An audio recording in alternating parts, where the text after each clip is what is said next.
Il paraissait indispensable, même s'il y a des réunions à distance qui se tiennent entre professeurs, direction, des communications avec la mairie. D'ailleurs, elles seront très fortes la semaine prochaine, puisqu'il va falloir pouvoir prévoir l'organisation scolaire précisément pour le 12. Mais le 11, il faut aussi penser que les élèves et les professeurs sont sortis de la classe un peu brusquement quand on leur a dit le vendredi, vous ne rentrerez pas à l'école lundi, et qu'il y a sans doute des choses à aménager.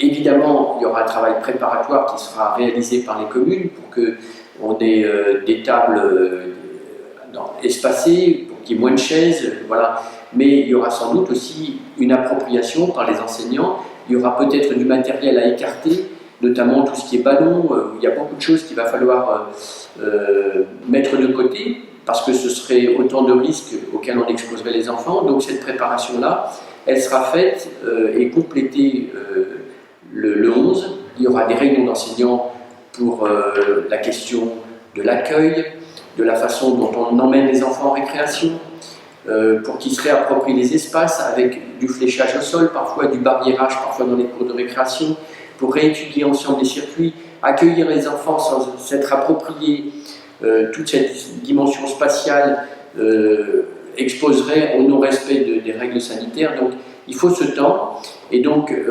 l'enseignement à distance, évidemment la semaine prochaine, sera sans doute moins soutenu qu'il a pu l'être avant les vacances, parce qu'il y a cette semaine de remise en œuvre, et puis ensuite le 11, il y a vraiment ce temps d'appropriation des protocoles, des processus, des circuits de circulation, pour que le 12, chacun soit à même d'accueillir les enfants dans les meilleures conditions. Voilà. Et donc, effectivement, pour les élèves, la rentrée, c'est pas avant le 12. Et ça, c'est commun, je crois, à toute la France. C'est une validation par l'inspecteur de circonscription.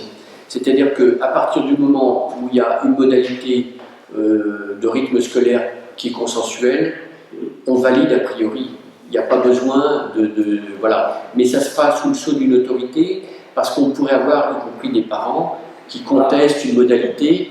À partir du moment où il y a un accord tripartite entre les représentants de parents, l'école et le maire, il faut qu'il y ait une règle qui soit instaurée pour tous, et qu'on puisse opposer aux particuliers qui diraient ben moi ça ne m'arrange pas. Et sans doute il y a des modalités qui n'arrangeront pas tout le monde. Peut-être que pour les parents il est préférable, du point de vue de l'organisation du travail, d'avoir une semaine. Mais un enfant de cours préparatoire, si on lui dit tu repars une semaine, il ne va plus rien comprendre. Un enfant de 6e et un enfant de 3e a fortiori, une semaine, bon, voilà, c'est plus court dans son esprit. Je pense que le rythme scolaire sera arrêté dans les 2 premiers jours de la semaine prochaine.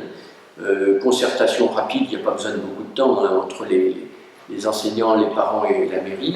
On préviendra tout de suite l'ensemble des familles, des modalités retenues. Et pour qu'ils sachent, il faut que chaque famille sache si elle envoie son enfant, s'il fait partie d'un groupe ou d'un autre. Donc ça, il faut évidemment que le 11 au plus tard, et même si possible la semaine précédente, la difficulté c'est que la semaine précédente, elle est amputée d'une journée, puisqu'elle est mi-mai, mais les familles soient averties des modalités, y compris pour l'organisation familiale, le travail des parents, etc.